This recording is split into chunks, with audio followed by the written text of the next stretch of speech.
Welcome to all of you second year. میں Miss کشور سلطانہ professor اسلامیات ہوں اور آپ کی آن لائن کلاسز کا جو ہے وہ آغاز ہو رہا ہے. ہم انشاءاللہ تعالی آج سے شروع کرتے ہیں اس کو سورۃ بقرہ سے. سورۃ بقرہ کا ترجمہ اور تشریح آپ کے سلیبس میں شامل ہے. اس میں پہلا رکوع آج ہم کرتے ہیں، اس کا ترجمہ اور تشریح.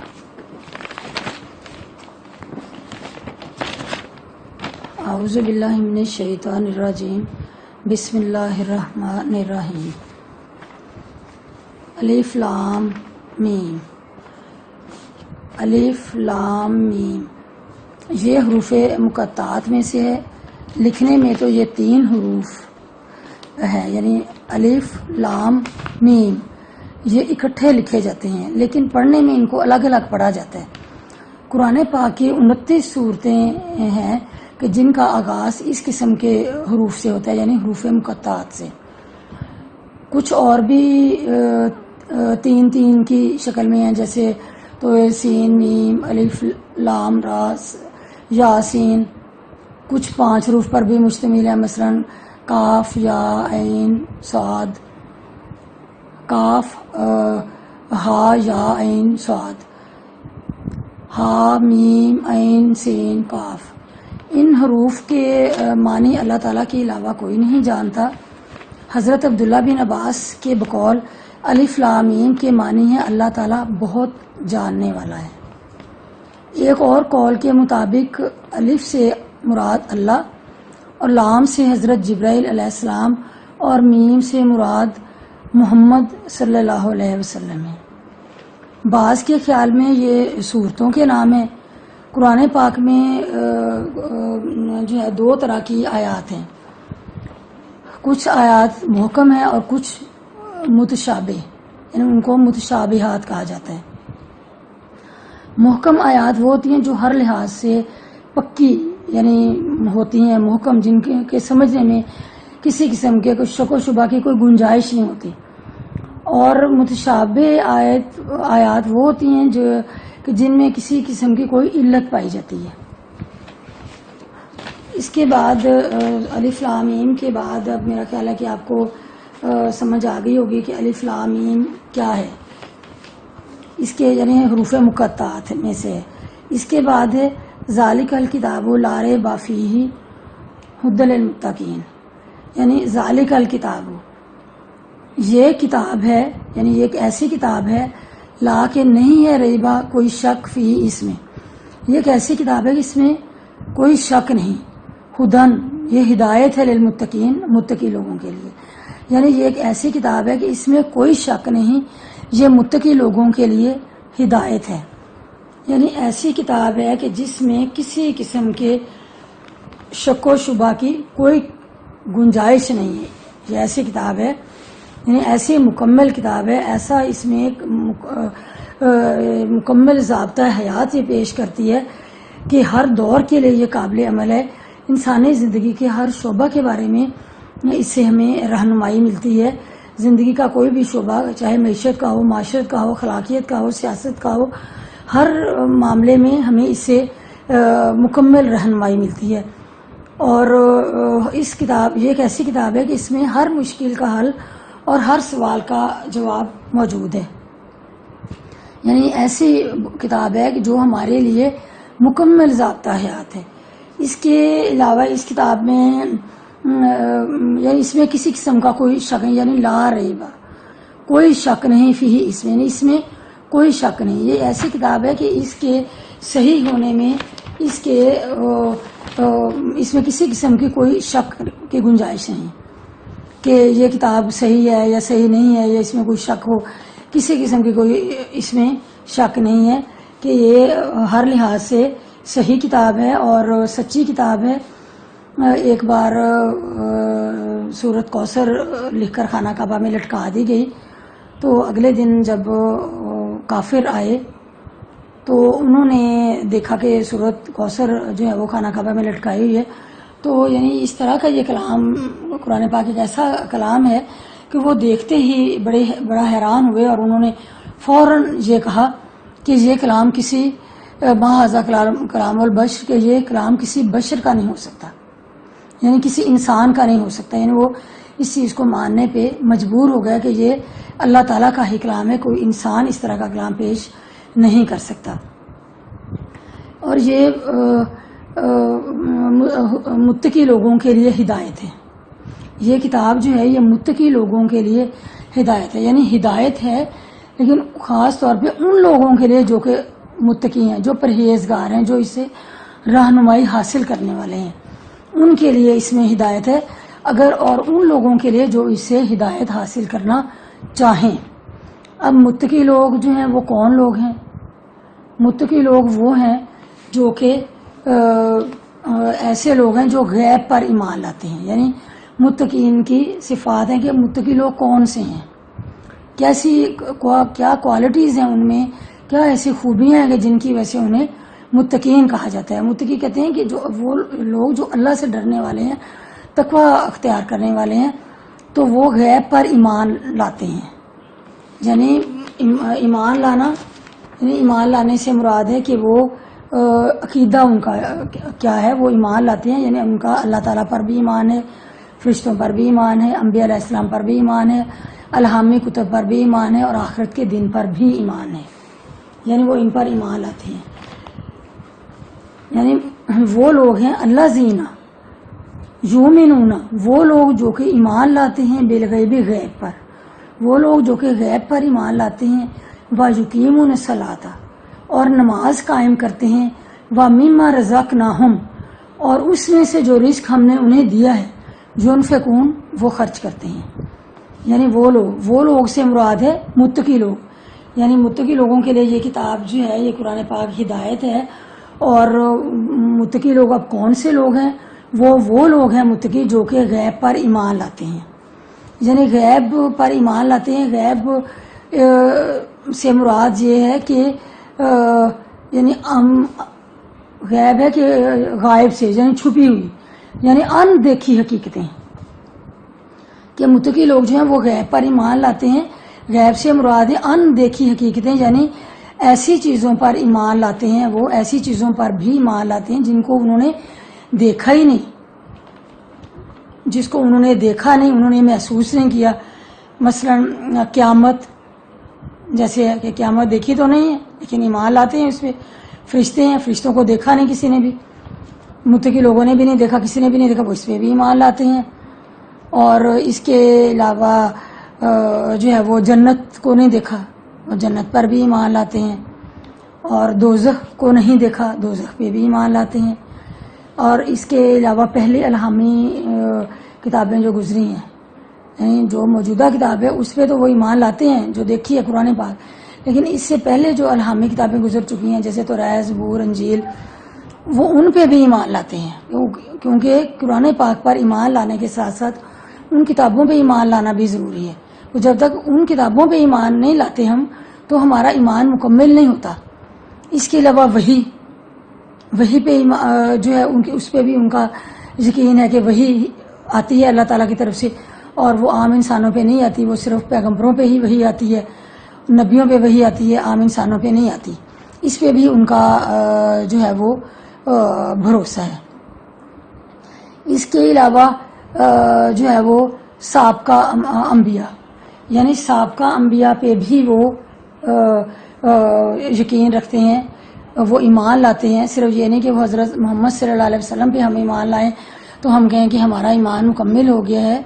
حضرت محمد صلی اللہ علیہ وسلم پر ہی صرف ایمان لانے سے ہمارا ایمان مکمل نہیں ہوتا جب تک کہ ہم ان تمام انبیاء کو بھی نہ مانیں جو اللہ تعالیٰ کی طرف سے نازل کیے گئے تھے، اللہ تعالیٰ کی طرف سے بھیجے گئے تھے. ان سب کو بھی ماننا ہمارے لیے ضروری ہے. لیکن یہ ماننا کہ باقی تمام نبی جو ہے وہ اللہ تعالیٰ کی طرف سے بھیجے گئے تھے اور ان کو بھی ہم نے ماننا ہے، ان کے وہ اللہ تعالیٰ کی طرف سے بھیجے گئے تھے، اور حضرت محمد صلی اللہ علیہ وسلم اللہ تعالیٰ کے آخری نبی ہیں، اور ان پہ بھی ایمان لانا ہے اور ان کی ہدایات پہ ہم نے عمل کرنا ہے. اور یہ کہ اس کے علاوہ جو متقی لوگ ہیں ان کی وہ صرف وہ غیب پہ ایمان لاتے ہیں، وہ صرف غیب پر ہی ایمان نہیں لاتے کہ صرف وہ غیب پہ ایمان لاتے ہیں، اس کے ساتھ ساتھ وہ نماز واجقیمون الصلاۃ، اور وہ نماز قائم کرتے ہیں، یعنی وہ نماز بھی قائم کرتے ہیں۔ نماز جو ہے وہ قائم کرنا، کہ وہ نماز قائم کرتے ہیں، نماز متقین کی دوسری صفت ہے کہ نماز صرف محمد صلی اللہ علیہ وسلم کی امت میں ہی نہیں پڑھی جاتی، بلکہ اس سے پہلے نبیوں کی امتوں میں بھی کسی نہ کسی طرح سے جو ہے وہ نماز کا تصور موجود تھا کہ وہ نماز پڑھتے تھے، کیونکہ مختلف امتوں پہ مختلف طرح کی نمازیں تھیں، کہ کسی پہ 2 نمازیں پڑھتے تھے، کچھ 3 نمازیں پڑھتے تھے، لیکن حضرت محمد صلی اللہ علیہ وسلم جب معراج پہ گئے تو اللہ تعالیٰ نے ان کو 5 نمازوں کا تحفہ دیا۔ اس سے زیادہ نمازیں تھیں، 50 نمازیں تھیں، لیکن حضرت موسیٰ علیہ السلام کے کہنے سے کام ہوتے ہوتے نمازیں جو ہیں وہ 5 رہ گئی۔ یہ 5 نمازیں جو ہیں فرض ہیں، اور ان کا پڑھنا ہمارے لیے ضروری ہے۔ یہ متقین کی خاص صفت ہے کہ وہ غیب پر ایمان لاتے ہیں اور وہ نماز قائم کرتے ہیں۔ اب نماز کو کسی طور پہ بھی جو ہے وہ معاف نہیں کیا گیا۔ اگر کوئی شخص کھڑے ہو کے نماز نہیں پڑھ سکتا تو اس کو یہ ہمارے دین میں یہ سہولت دے دی گئی ہے کہ وہ بیٹھ کر نماز ادا کر لے۔ اگر بیٹھ کر بھی نماز ادا کرنے کی اس میں استطاعت نہیں ہے تو وہ لیٹ کر نماز ادا کر لے، یعنی کسی بھی طریقے سے وہ حتی الامکان کوشش کرے کہ وہ نماز اس کی چھوٹے نہ، کہ نماز پڑھنی لازمی ہے۔ اور اس طرح سے جس طرح حضرت آدم علیہ السلام نے بھی کے زمانے میں بھی نماز تھی، اور انہوں نے فجر کی نماز سب سے پہلے حضرت آدم علیہ السلام نے ہی ادا فرمائی تھی۔ تو نماز جو ہے اس کو نماز کے بارے میں قرآن پاک میں مختلف مقامات پر آتا ہے، واقعی الصلاۃ، نماز قائم کرو، اور بعض مقامات پر نماز کے ساتھ ساتھ زکوٰۃ کا بھی حکم آیا ہے کہ واقعی الصلاۃ وآتوا الزکاۃ، کہ نماز قائم کرو اور زکوٰۃ کی ادائیگی کرو۔ تو نماز کسی طور بھی اس کو معاف نہیں کیا گیا۔ قیامت کے دن سب سے پہلا سوال جو کیا جائے گا وہ نماز کے بارے میں ہی کیا جائے گا۔ حضرت محمد صلی اللہ علیہ وسلم نے نماز کو مومن کی معراج کہا ہے، یعنی حدیث میں نماز کو مومن کی معراج کہا گیا ہے۔ ایک اور حدیث میں ہے کہ نماز جو ہے وہ دین کا ستون ہے، یعنی نماز دین کا ستون ہے۔ ستون دیکھیں گے، ستون ایک ایسی چیز ہے کہ جس کے سہارے پہ ایک عمارت کھڑی ہوتی ہے۔ ستون سمجھتے ہیں نا، کہ ستون کہتے ہیں کہ جسے پلر کہتے ہیں، جسے ان پہ ایک عمارت کھڑی ہوتی ہے۔ تو نماز پہ ایک دین کی عمارت ہماری کھڑی ہے۔ اگر ہم نماز نہیں پڑھتے تو اٹ مینس کہ ہمارا دین جو ہے وہ کمزور ہے۔ اور ایک اور موقع پہ آپ صلی اللہ علیہ وسلم نے فرمایا کہ نماز میری آنکھوں کی ٹھنڈک ہے۔ اور نماز کے بارے میں ہے کہ جو شخص نماز کی پابندی کرتا ہے تو اس کے لیے اللہ تعالیٰ کی طرف سے رزق میں فراخی کر دی جاتی ہے۔ ایک یہ کہ فراخی کر دی جاتی ہے، یہ اس کے انسان کے فائدے میں آ گیا کہ اسے نماز ادا کی تو اس کو دین اور دنیا کی بھلائیاں بھی مل جاتی ہیں، اور اس کے رزق میں بھی فراخی پیدا ہوتی ہے۔ وقت کی پابندی کی عادت اس میں ہو جاتی ہے، اور وقت کی پابندی کے ساتھ ساتھ آپس میں جو ہے وہ ایک دوسرے کے ساتھ محبت کا جذبہ پیدا ہو جاتا ہے، اور یہ کہ نماز اللہ تعالیٰ کے ساتھ وابستگی کا ذریعہ ہے، اور نماز پاکیزگی کا ذریعہ ہے۔ تو یہ نماز کے بہت سارے فوائد ہیں، اور یہ فائدے ہیں نماز کے۔ اور اس کے علاوہ یہ کہ نماز اگر کوئی شخص ادا نہیں کرتا، اور نماز ادا کرنے والے سے قبر کا عذاب ہٹا دیا جاتا ہے، یعنی جو شخص نماز کا پابند تھا، اس نے ساری عمر نماز ادا کی، نماز کی پابندی کی، تو اسے عذاب قبر ہٹا دیا جاتا ہے، اس کو قبر میں عذاب نہیں ہوتا۔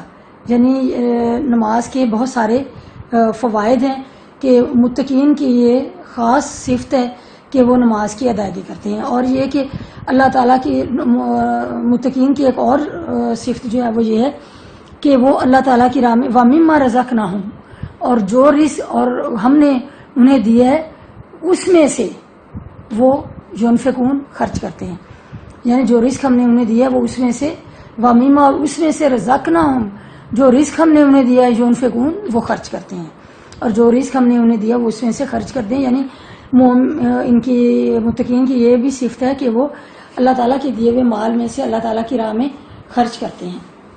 تو اللہ تعالیٰ جو ہمیں رزق دیتا ہے تو اللہ تعالیٰ یہ ایکسپیکٹ بھی کرتا ہے کہ اس کا حساب بھی ہوگا کہ اس مال کو کہاں کہاں خرچ کیا, کہ صرف اپنی ذاتی ضروریات کے لیے خرچ کیا, اپنے عیاشیوں کے لیے خرچ کیا, یا آیا اس مال کو اپنے غریب بھائیوں کی مدد کے لیے بھی خرچ کیا.